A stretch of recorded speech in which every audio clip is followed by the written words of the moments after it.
Pain is unavoidable. Suffering is optional. And the difference is one specific thing we do with our mind. This part of the How to Suffer Less series. Every episode in this series is about one specific source of unnecessary pain and what the research says about reducing it. This is episode 20. I'm not going to tell you that everything happens for a reason. I'm not going to tell you that positive thinking changes outcomes. I'm not going to tell you that if you just shift your perspective, the pain will go away. I know those things aren't useful when you are in the middle of something hard. I'm not interested in saying things that sounds good but don't actually help. What I'm going to tell you is something more specific and more useful. There is a distinction that three completely separate traditions have already arrived at it independently: Stoic philosophy, Buddhist psychology, and modern neuroscience. Three traditions that developed on different contexts, in different countries, using completely different methods, and all three arrived at the same distinction. Pain is the experience of something difficult.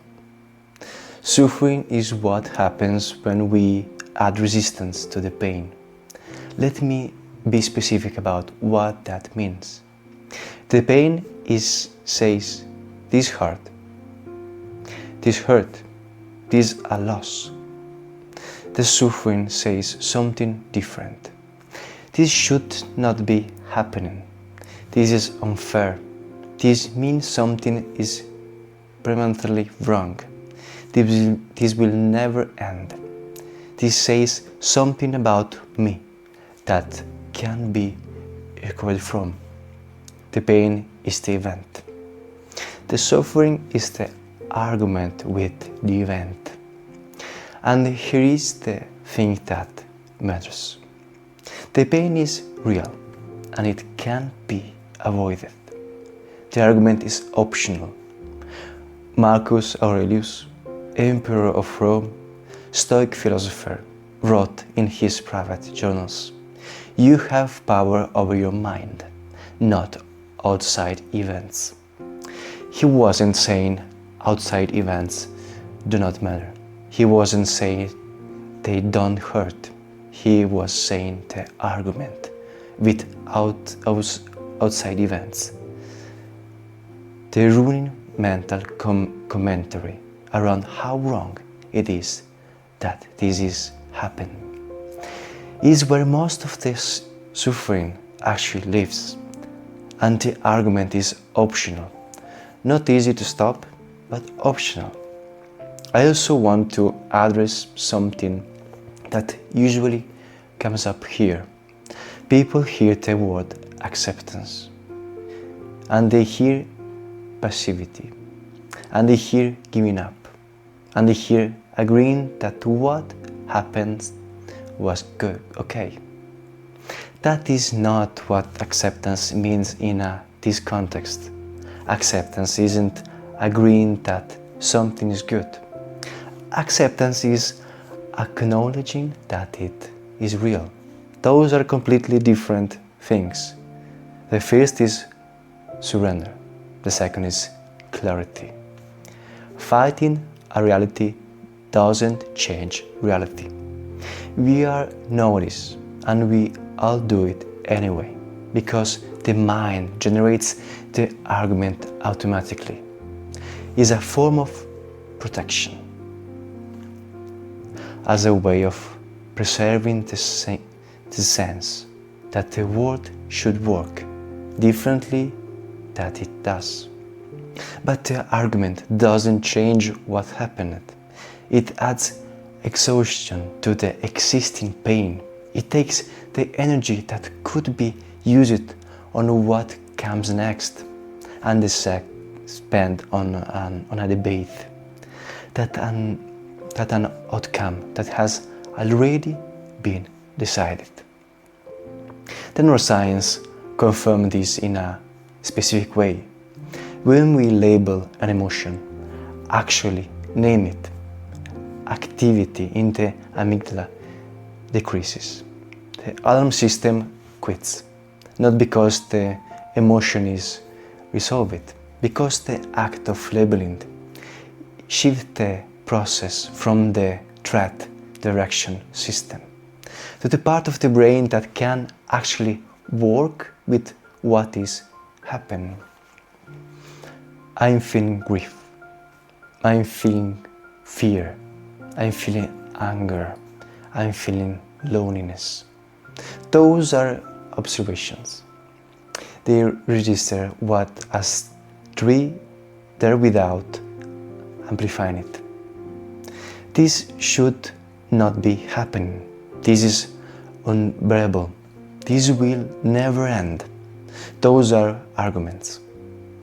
And arguments with reality produce more pain, not less. The observation reduces the intensity. The argument amplifies it. So here is the practice, not as theory, as something to actually do the next time something difficult arrives. Feel it fully, not around it, not through distraction, not by making yourself busy enough that there is no space for it. Fully.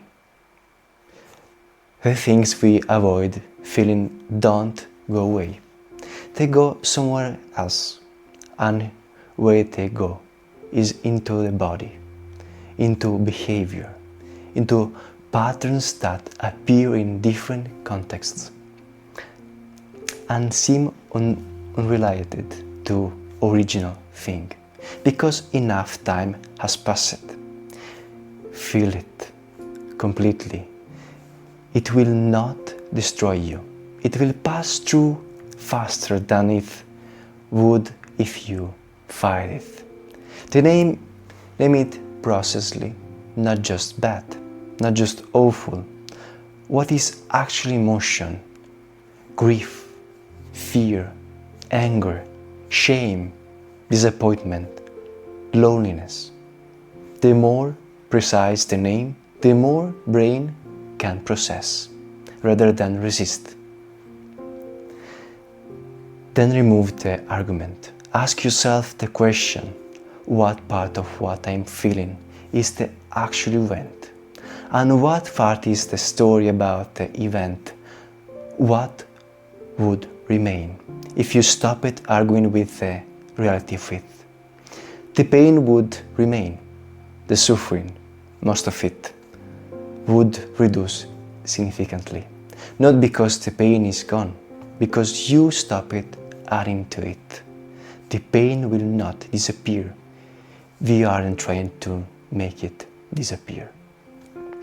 We are trying to stop fighting a war with a reality that already exists, because that war has never been won, and it has never been won, because it can be won, and the energy spent fighting it is the same energy that could be used building what comes after. And in the next episode, we underperform not because we lack skills, but because we are performing. And those are different problems with different solutions.